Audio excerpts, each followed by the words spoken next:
पळत आलेलो तुम्हाला दिसत असेल दादा कसा दम टाकतोय. ओके चला बाजूला पक्ष्यांचा बघा कसा आवाज येतो.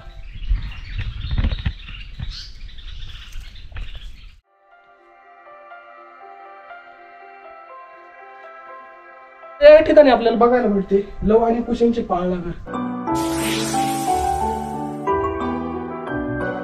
नमस्कार मित्रांनो, आजच्या व्हिडिओमध्ये तुमचं सर्वांचं स्वागत आहे. आज मी आलो आहे ठाणे जिल्ह्यातील मुरबाड तालुक्यामध्ये. तर पाठीमागे जो दिसत आहे हा आजोबाचा डोंगर आहे, परंतु आम्हाला यायला आत्ता वाजलेले आहे दुपारचे 3:30 आणि वेळ तर खूप कमी दिसतो आमच्याकडे, कारण डोंगर जर मागं बघितलं तर खूप उंच डोंगर आहे हा. खरं तर या पर्वताला वृद्ध पर्वतच बोलताय.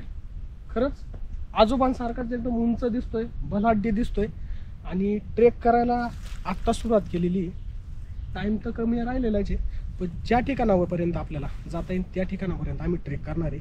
या ठिकाणी जर तुम्ही येणार असाल तर मी तुम्हाला सजेस्ट करेल की तुम्ही आपली बाईक जर असेल तर बाईकवरती किंवा 4 व्हीलर असेल तर 4 व्हीलरनेच या, कारण जवळील रेल्वे स्टेशन हे आसन गाव आहे, पण त्या ठिकाणावरून 50 किलोमीटरचा डिस्टन्स आहे. त्यामुळे या ठिकाणी येण्यासाठी शेअरिंग ॲटो किंवा बसेस पण खूप कमी प्रमाणात आहे. त्यामुळे तुम्ही जर आला तर आपली स्वतःची बाईक आणि बाय रोडच या. वरती जाताना या स्वरूपात रस्ता आहे, बाजूलाही जंगल आणि या ठिकाणी आल्यानंतर आपल्याला सीतामाईच्या पवित्र हाताकडे जाणारा बांधू या ठिकाणावरून आपल्याला खाली गेल्यावरती सीतामाईचा पवित्र हात असण्याचे या ठिकाणी काही वास्तू आहे ती आपण बघूया. आणि नंतर पुन्हा इथूनच आपल्याला वरती ट्रेकला रस्ता आहे. आत्ताच ती 4 व्हीलर जाईन एवढा मोठा रस्ता बनवलेला आहे. तर पुढे गेल्यानंतर आपल्याला वाल्मिकी ऋषींचे मंदिर बघायला भेटते, तर ते बघूया. परंतु आत्ता ज्या ठिकाणी आपल्याला सीतामाईचा हाताकडे जाण्याचा बाण जो दाखवला होता त्या ठिकाणाकडे आपण चाललो आहोत. बाजूला बघू शकता खरंच मस्त अशी वनराई आहे. बाजूला आजोबाचा डोंगर हा खूप मोठ्या स्वरूपात उभा आहे. पाठीमागे आता झाडांच्या मागे तुम्हाला दिसत नसेल, आता तुम्हाला आम्हीच दिसत असेल, ते बघू शकता. तर पावसाळ्याच्या दिवसामध्ये जर तुम्ही जर आलात तर आजोबाचा डोंगर आणि बाजूचा परिसर खरंच बघण्यासारखा आहे. कारण आत्ता आम्ही आलेलो आहे असं वाटलं होतं उशीर झालाय, परंतु येथील परिसर बघता क्षणी असं वाटलं जरी उशीर झालाय तर खालचा परिसर खरंच अनुभवण्यासारखा आहे. खूप सुंदर परिसर आहे. या ठिकाणी वन खात्याने टेहळणीसाठी हा स्पॉट बनवलेला आहे. या ठिकाणी आल्यानंतर खालचा परिसर दिसतोय आणि पाठीमागे दिसत असेल हा आजोबा किल्ला. खूपच उंच आहे. बाजूच्या पक्ष्यांचा असा सुंदर असा आवाज येतोय. कोणता पक्षी आता असं आम्हाला वाटत होतं पहिल्यांदा माणूसच आवाज देतोय काय कुणी. हे बघू शकता बाजूची वनराई कशी वाटते एकदा सांगा तुम्ही. आम्ही खाली चाललेलो आहे सीतामाईचे ज्या तिकडे हात आहे तिकडे, परंतु अजूनपर्यंत कोणत्या प्रकारची आम्हाला वास्तू सापडलेली नाही. मित्रांनो या ठिकाणी मोठी दगड आहे आणि या ठिकाणी सीतामाईचा हात आहे असं बोललं जात आहे. तर या ठिकाणी येण्यासाठी आपल्याला वरून ज्या ठिकाणी वरून आपल्याला बोर्ड दाखवला तिथून आपण आलो. हे वन खात्याने जे आपल्याला टेहळणीसाठी वरती टावर उभा केलेला आहे एक्झॅक्ट त्याच्याच इथे जवळच अगदी तुम्ही बघू शकता या ठिकाणी सीतामाईचा हात आहे असं बोललं जातं. तर या ठिकाणावरील आख्यायिका अशी सांगितली जाते की या ठिकाणावरून सीतामाई खाली धुण्यासाठी जात असताना या ठिकाणी तिच्यावाला स्लिपरी असल्या कारणाने पाय सरकला, त्या दगडावरती हात टेकवला होता. पुढे आल्यानंतर आपल्याला वाल्मिकी ऋषींचा आश्रम बघायला भेटतोय. तर ऋषी या ठिकाणी असताना याच ठिकाणी वास्तव्य होते, आज त्याच ठिकाणी आश्रम बांधलेला आहे. हे बघा सीतामाई नानीकडे आता आपण चाललेलो आहोत. मित्रांनो जर खरंच तुम्ही जर फॅमिली घेऊन जर आलात तर या ठिकाणावर आश्रम खरंच बेस्ट आहे. फॅमिलीला घेऊन तुम्ही या ठिकाणी हॉल्ट पण करू शकता. बाजूचा निसर्ग बघा खरंच अप्रतिम आहे. आणि हॉल्ट केल्यानंतर दुसऱ्या दिवशी सकाळ जर पुन्हा जर तुम्हाला पाहिजे तर आपली फॅमिलीमधील जे व्यक्ती सक्षम असतील गड चढण्यासाठी तेवढी गड ट्रेक पण करू शकतात. जे असक्षम आहेत ते या ठिकाणी थांबून येथील निसर्गाचा आनंद घेऊन सीतामाईच्या पदस्पर्शाने पावन झालेल्या भूमी तसेच वाल्मिकी ऋषी यांच्या पदस्पर्शाने पावन झालेल्या भूमीमध्ये तुम्ही आपल्या फॅमिलीसोबत आनंद घेऊ शकता। पाठीमागे आपण तो बघितला तो पिण्याच्या पाण्याचा कुंड आहे आणि या ठिकाणचा जो दिसतो आपल्याला स्नानासाठी वापरली जाते हे पाणी। आता तिथं आपण बघू शकता या ठिकाणी स्नान केले जाते।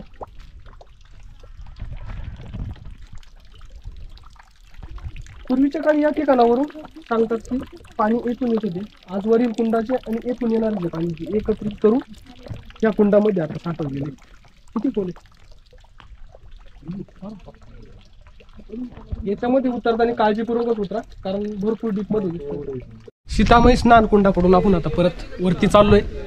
येथे पाठीमागे तुम्हाला दिसत आहेत ह्या फॅमिली येथील स्थानिक फॅमिली असल्यामुळे त्यांनी आम्हाला माहिती दिलेली की या ठिकाणी तुम्ही जर आला तर मॉर्निंगला लवकर आलं पाहिजे।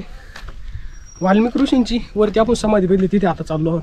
त्या ठिकाणी समाधीचं दर्शन घेऊनच वरती लवकुश यांचा पाळणा बघायला भेटतोय आणि वरील ट्रेक हा खरंच खडतर ट्रेक आहे। तेव्हा आला तर लवकर या म्हणजे वेळेचं आपल्याला बंधन राहणार नाही आणि वेळेचं बंधन नसल्यामुळे आपण स्लोली जरी ट्रॅक केला तर आपला ट्रेक व्यवस्थित होऊ शकतो।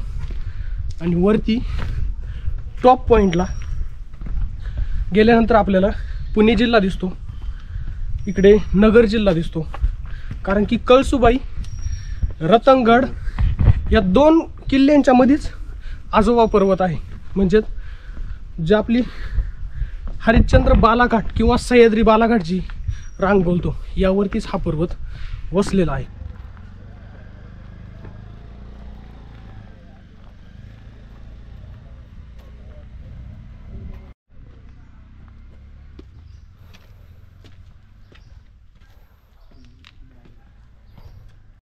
वाल्मिक ऋषींच्या समाधीकडे आल्यानंतर आपल्याला या ठिकाणी विरगळी बघायला भेटतात। हे बघू शकता सुव्यवस्थित आहेत। आता हे आपल्याला भरपूर ठिकाणी आपण गेलेलो पाठीमागं कोथळी गडावरती गेलेलो त्या ठिकाणच्या काही विरगळी तुटलेल्या होत्या परंतु या ठिकाणी बघू शकता संपूर्णतः विरगळ आपल्याला बघायला भेटते। आणि याच ठिकाणी पाठीमागे आहे ते वाल्मिक ऋषींची समाधी आहे। तर आता येथे दिसत आहे धर्मशाळा आहे। अगोदर पण या ठिकाणी आपले स्थानिक राहत होते। आता ती ठीक आहे। जर तुम्ही आलात तर या ठिकाणी तुम्ही हॉल्ट करू शकता। महाशिवरात्रीच्या दिवशी मोठ्या प्रमाणात या ठिकाणी उत्सव भरला जातो। तर महाशिवरात्रीला येथील जवळील भाविक येथील दर्शनासाठी आतमध्ये आल्यानंतर आपल्याला या ठिकाणी कोण दिसतोय आणि आतील मंदिरामध्ये समाधी आहे। या ठिकाणी वाल्मिक ऋषींची समाधी आहे। आतमध्ये जास्त काळोख असल्यामुळे आपल्याला दिसून येत नसेल। ते ही पुरातन मंदिर आहे, दगडी मंदिर आहे। आता मंदिराच्या वरील कळस आहे हा पूर्ण लाकडी स्वरूपामध्ये होता परंतु आता खूप दिवसानंतर तो जीर्ण झाल्यामुळे वरती पत्रा सेट टाकलेली। तुम्ही त्याचे काही पूर्वीचे कलाकृती बघू शकता। ऋषी मंदिराच्या बाजूलाच आपल्याला महादेवाची पिंड बघायला भेटते। तर या ठिकाणी बघू शकता नंदी आहे, बाजूला पिंड आहे। वाल्मिक ऋषींच्या समाधीचं दर्शन घेतल्यानंतर आपल्याला या ठिकाणी बोर्ड बघायला भेटतात लवकुश यांच्या पाळण्याकडे। हा जो रस्ता आहे हा बाले किल्ल्यावरती जातो आणि बाले किल्ल्यावरतीच आपल्याला लवकुश यांच्या पाळणा बघायला भेटतो। आपण आता वरती ट्रेक करायला सुरुवात केलेली परंतु वेळेअभावी आपण पाळण्यापर्यंत पोहोचलो जर नाही तर आपण परतीच्या मार्गाने पुन्हा प्रवास चालू करणार आहे। तर आता या ठिकाणी आपले नाईट ट्रेकर जे असतात ते येऊन राहत असल्यामुळे थोडासा तिथे कचरा वगैरे झालेला आहे आणि इथूनच आपल्याला जाण्यासाठी आपल्याला रस्त्याचे मार्गिका दिसतात। पाठीमागे बघू शकता या ठिकाणी झाडावरती आपल्याला मार्किंग दाखवलेली आहे।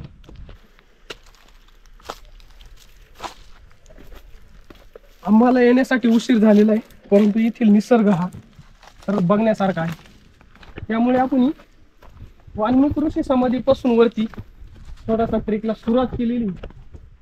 वरील बाजूला बघू शकता हा वनराईचा संपूर्णतः प्रदेश। पावसाळ्यात जर आलो तर तिथून पूर्ण आपल्याला धबधबे कोसळताना दिसणार खाली। तुम्ही बघू शकता पाण्याचं स्वरूप खरंच पावसाळ्याच्या दिवसात अत्यंत मोठ्या प्रमाणात असणार।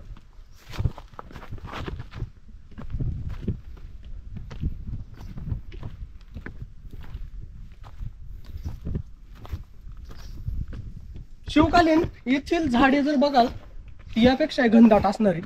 पण आत्ता सुद्धा 5 वाजलेले संध्याकाळचे, परंतु असं फील येत आहे की संध्याकाळचे 7 वाजलेले काय, कारण पूर्णतः असा अंधार पडल्यासारखा जाणवतो. या वनराईमध्ये वेगवेगळ्या प्रकारचे आम्हाला वेल सुद्धा बघायला भेटतात. हा बघू शकता वेल, हा एकदम जबरदस्त वेल आहे. असं वाटतंय काही झाड पडलेले काय, परंतु ते झाड नसून वेल आहे. या बाजूला बघू शकता मोठ्या स्वरूपात आमराई दिसते. याच आमराईच्याच बाजूला या ठिकाणी वेल दिसत आहेत. जाणतो वरती, मला देन हात देन हा तू जाण पुढं. या ठिकाणी तुम्ही बघू शकता ही वेल खरंच जबरदस्त आहे. झोका घेतो. कसं वाटतं दादा? एकदम छान. झोका खेळू शकतो. हे बघा ना, एकदम नाड्यावानी एकदम वेल आहेत मोठमोठे. वरती औदुंबराचं झाड दिसतंय. खूप असे वन्य प्राणी आहेत. ते तिकडे माकड येतात, त्या बाजूला वानर माकड आम्हाला बघायला भेटत आहेत. बाजूला ही आमराई. आजोबाच्या डोंगरावरती आल्यानंतर असं खरंच फील झालंय की आपल्या आजोबांनी सगळं आपल्यासाठी राखून ठेवलं की काय. कारण की वनराई राखलेली, जंगलातील प्राणी सगळे एकदम समाधानी दिसत आहेत इथे, कारण त्यांना खाण्यासाठी खूप काही गोष्टी. आता इथे बघू शकता आतापर्यंत मी भरपूर ट्रेक केले, परंतु औदुंबराचे असे उंबर बघितलेले ना आम्ही खाली पडलेले. या ठिकाणी भरपूर दिसतात. यावरती वरती भरपूर दिसत आहे बघा. चला थोडस आपण येत आहे ना या साईडला वरती जाऊ. नैसर्गिक झोका घेताना आम्ही दादा आणि मी. दादाने अगोदर घेतलेला आहे झोका, आता मी घेतोय. आज पहिल्यांदा काही गोष्टी खूप भारी भारी पाहायला भेटल्या यार आपल्याला. खरंच सीतामाईचे लव आणि कुश असे जे ते आनंद घेत असणार आहे. आणि आपले वाल्मिक ऋषी आजोबा यांच्यासोबत गडावरती खरंच असाच फेरफटका मारत असणार आहे, जसा आज आम्ही मारतो या जंगलामधल्या वनराईमध्ये. चला वरती जाताना आपल्याला जागोजागी लक्ष देत चला, कारण की आपल्याला जसे खाली एरो दिसलेले त्याच स्वरूपात इथे त्या दोरी बांधलेली. त्या दोरी दिसल्यानंतर समजून जा की आपला ड्रेस योग्य आहे. आपण आता मेन जंगल पॅच कव्हर केला. आता खाली जंगल पॅच आहे. वरती अगदी लवकुश पाळणा घराच्या जवळच आलेलो आहे. इथून आपल्याला अजून 1000 मीटर तरी वरती चढायचंय. परंतु या ठिकाणावरून जाताना या बाजूला तुम्ही बघू शकता, तुम्हाला सुरक्षित दिसत असेल, परंतु माझ्या पाठीमागून इथे चढायला काही हरकत नाही. पण या ठिकाणावरून पूर्णतः पाणी वाहत आहे. पावसाळ्यात जरी आलं तर पाण्याचा धोका आहेच आपल्याला, परंतु या दिवसात जरी चाललो तर दगडींवरून व्यवस्थित पाय ठेवूनच चाला, कारण की दगडी हलतायत आणि त्यावरून आपला पाय स्लिप जर झाला तर खाली आपल्या पायाला दगडींना इजा होऊ शकते. या ठिकाणी आल्यानंतर ही छोटी दिदी लवकुश यांचा पाळणा घर पाहून आलेलो आहे. आता मी ट्रेक करतोय. दिदी दमली बघा. किती छोटी, किती वर्षाची? 4 वर्षाची फक्त. या स्वरूपात जर लहान मुलांना गड किल्ल्यांची जर आवड जर असेल तर आपली मुलं गडावरती येतातच आणि येथील इतिहास जाणून घेतात. आज बघू शकता आपण 4 वर्षाची मुलगी ही वरती गेलेली, परंतु आता लहान बच्चा आहे, त्यामुळे जाताना थोडासा त्रास झाल्यामुळे आणि ते थोडंसं उतरण्यासाठी थोडासा खडतरच मार्ग आहे, त्यामुळे त्यांनी उचलून घेतलेली. परंतु ती जाताना चालतच गेली होती. आणि येथील हे वृक्ष बघू शकता, एवढा सुंदर वृक्ष आहे, पण यावरती पेंटिंग करणाऱ्यांना खरंच आपण सलामच केला पाहिजे. आज बघू शकता यांनी स्वतःचे घर समजून यावरती यांचे नावं काढलेले आहेत. काय यांच्या कलाकृतीला काय बोलायला पाहिजे आपण. हे बघू शकता पाठीमागे किती सुंदर असा वृक्ष पाठीमागे. थोड्याशा अंतरावरती आल्यानंतर दादाला सी विटॅमिनची जरूरत पडलेली, तर दादाने पुन्हा संत्री खायला काढलेला आहे. तर थोडासा आपण संत्री खाऊया आणि मग पुढे जाऊया. घ्या आपलं सोलर. दादाला एवढा दादाने स्पष्ट सांगितलेलं आहे मला की हा संत्री घे व्हिडिओ मध्ये पण टाक. संत्री खरंच छान आहे, खरंच भारी संत्री. परंतु तुझा तूच सोलून खा. आश्रमापासून आपण ट्रेक चालू केल्यानंतर पूर्णतः आपल्याला या स्वरूपातच वरती चढायला लागतं, डायरेक्ट स्ट्रेटली वरती. कोणत्या स्वरूपाच्या पायऱ्या नाही, त्यामुळेच थोडासा ट्रेक हाडली जातोय. ती ह्या ठिकाणी बघू शकता तुम्ही. इथून आपल्याला वरती चढायचंय.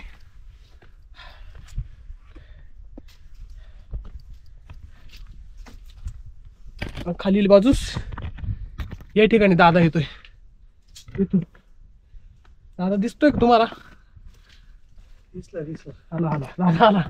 दादा अशा प्रकारे दिसलेला आहे. आणि वरती आल्यानंतर या ठिकाणी कातळकडा दिसायला लागलेला आहे. बाजूला बघा कातळकडा. आणि आपण या ठिकाणावरून पूर्णतः स्ट्रेट खालून वरती चढत आलेलो आहे.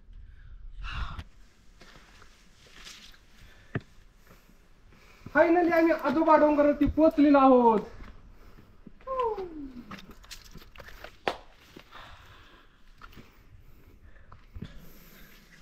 अशा प्रकारे आता आपण पोहोचलेलो आहोत लवकुश पाळणागर या ठिकाणी.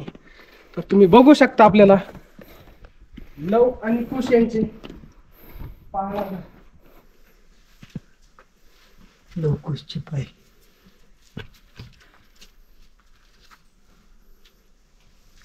या ठिकाणी आपल्याला बघायला मिळते लव आणि कुश यांचे पाळणागर. असं बोलतात की सीतामाई ज्या वेळेस वनवासात होत्या त्या टायमाला लवकुश यांचा जन्म याच ठिकाणी झाला. लवकुश यांचा पाळणागर याच ठिकाणी होती. आता या ठिकाणी बघितल्यानंतर खरंच विचार करण्यासारखी गोष्ट आहे. तुम्ही मागे बघू शकता त्यावेळेस कशा स्वरूपात राहत असते. आता या ठिकाणी आपल्याला थोड्याशा खोपण्या दिसतात या ठिकाणी. तर या ठिकाणी लाकडी स्वरूपात जरी त्यांना राहण्याची व्यवस्था केलेली असावी, परंतु याच पाळण्याघरामधून त्यांचे जेव्हा पायी बाहेर पडले आणि दुडू आजोबा डोंगरावरती ते पळायला लागले, त्यानंतर त्यांना सहवास लाभला तो वाल्मिक ऋषी यांचा. या डोंगरावरती वाल्मिक ऋषींनी रामायण लिहिलेले आहे. तर पुढे वाल्मिक ऋषींच्याच सानिध्यात लव आणि कुश यांचा जास्त संबंध आल्यामुळे ते त्यांना वाल्मिक ऋषींना आजोबा याच नावाने हाक मारत असे. यावरूनच या पर्वताला आजोबा किल्ला किंवा आजोबा पर्वत असंच बोललं गेलं. तेव्हापासून तर आजपर्यंत आजोबा नावानेच या किल्ल्याला ओळखलं जातं. तर आता इथूनच आपण थोडंसं पुढे जाऊया. दादाच आता दिसत असेल या ठिकाणावरून. आता आपण पाळणागर बघितलेलं आहे. आता आपण चाललेलो आहोत कुंडाकडे. आता या ठिकाणी पहिला आपल्याला कुंड आहे. या कुंडावरून थोडंसं काळजी घेऊनच पुढे गेलं पाहिजे, कारण बाजूला रिलिंग आहे आणि या रिलिंग पासून आपल्याला जाताना आधार कसला लाभत नाही, तो बाजूच्या कड्याचाच लाभतोय. तर वरती आल्यानंतर आपल्याला त्या ठिकाणी एक छोटासा कुंड दिसून येतोय. या स्वरूपात आपण बाले किल्ला सर केलेला आहे. वाटलं नव्हतं आजोबा डोंगरवरती पोहोचू शकेल, परंतु आपण आज पोहोचलो आहोत. कमी वेळामध्ये बाले किल्ला आपण सर केलेला आहे. आणि संध्याकाळचा सनसेट आम्हाला हा एकदम सुंदर असा बघायला भेटलेला आहे. हे बघू शकता पाठीमागे सनसेट, काय नजारा आहे. खालून आपण ज्या टायमाला सुरुवात केली होती ट्रेकिंगला, बाईकवरतीच होतो. तिथून जेव्हा बघितलं तर वाटलं नव्हतं किल्लावरती चढून येऊन त्या ठिकाणावरती तुम्हाला खाली सफेद थोडेसे शेड दिसत असतील, त्या ठिकाणी आपण थांबलो होतो. आता रस्ता तुम्हाला दिसत नसेल, कारण थोडासा वातावरणात धुक्याचं प्रमाण दिसून राहिलेलं आहे. ट्रेकर्ससाठी खरंच जबरदस्त हा इकडचा सुळका आहे. येथील पण सुळका जसा आपण जीवदानचा वारलिंगी सुळका जसा बोलतो, ट्रेकर्स जो ट्रेक करतात त्या स्वरूपात या ठिकाणी सुळका दिसत असेल बघा. ट्रेकर्स या बाजूला जाऊन या बाजूने पुन्हा खाली येतात आणि या ठिकाणी जी खिंड आहे याच्याच उजव्या बाजूस आपल्याला लव आणि कुश यांचा पाळणाघर बघायला भेटते. या खिंडीतून आपण पूर्णतः खालून वरती ट्रेक करून आलेलो आहे.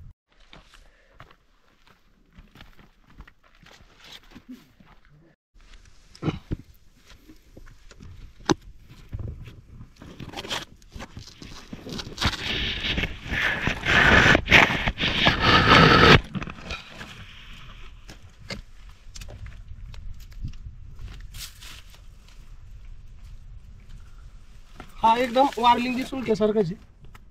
चढायला डेंजर वरती. आपल्याकडे सेफ्टी जर नसेल तर इथून वरती ट्रेक करू नये. आपण येथूनच परत खाली उतरतोय.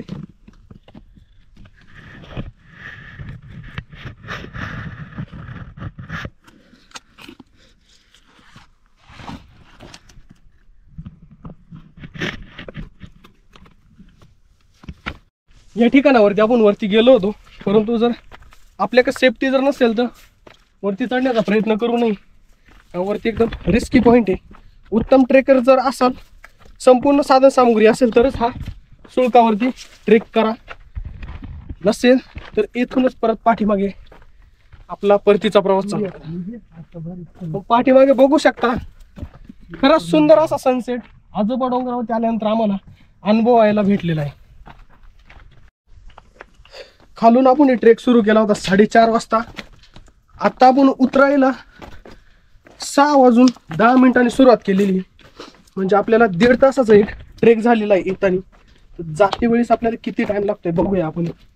आणि खाली गेल्यानंतर आपल्याला अंधार हा पडणारच आहे मित्रांनो. येताना फुल स्लीवच टी शर्ट किंवा शर्ट घालून या, कारण की दादाने हाफ टी शर्ट घातलेला, त्याला मच्छरांनी एवढं त्रास दिलेला आहे.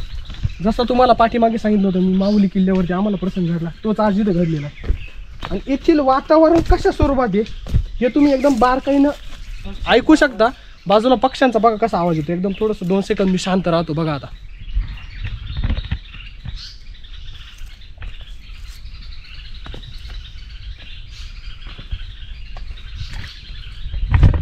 एवढा सुंदर निसर्ग आहे ना खरंच. बाजूचे पक्षी प्राणी खूप मोठ्या प्रमाणात आहे. आणि ह्या किल्ल्यावरती आल्यानंतर एक गोष्ट आम्हाला बघायला भेटलेली की जंगली प्राण्यांनी आम्हाला कोणत्याही प्रकारचा थोडासुद्धा त्रास दिलेला नाही. खूप मोठ्या प्रमाणात आम्हाला इथं माकडं बघायला भेटलेले, परंतु त्यांनी कोणत्याही प्रकारचे आमचे बॅग जवळ आलेले नाही, आम्हाला कोणत्या प्रकारचा त्रास दिलेला नाही. याचे एकच कारण आम्हाला बघायला भेटलेले, या ठिकाणी जी वनराई आहे ही खूप मोठ्या प्रमाणात आहे.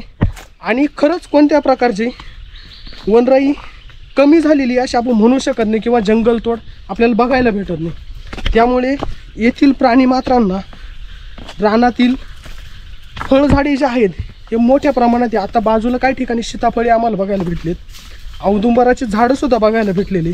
त्यामुळे येथील माकड झाले, पक्षी झाले, संपूर्णतः जंगली झाडांच्या उपजीविकेवरतीच त्यांचा उदरनिर्वाह होतोय. त्यामुळे आपल्याला कोणत्या प्रकारचा त्रास आपल्याला होत नाही. अशा स्वरूपात जर प्रत्येक ठिकाणी वनराई जर टिकली तर नक्कीच तेथील जंगली प्राणी आहेत, पशुपक्षी आहेत, हे मनुष्यांना किंवा ट्रेकर्सना त्रास देणार नाही. अशा प्रकारे मित्रांनो खाली उतरण्यासाठी आपल्याला 30 मिनिटे लागलेले. बाजूला बघू शकता मोठ्या प्रमाणात अंधार पडलेला आहे. तर आत्तापर्यंतचा व्हिडिओ येथेच थांबवतो. व्हिडिओ आवडल्यास लाईक, शेअर, सबस्क्राईब करा. तसेच बाजूची बेल आयकॉनची घंटी प्रेस करा, म्हणजेच तुम्हाला नवनवीन व्हिडिओ टाकल्यानंतर नोटिफिकेशन येतील. तर भेटू नेक्स्ट व्हिडिओमध्ये. तोपर्यंत बाय.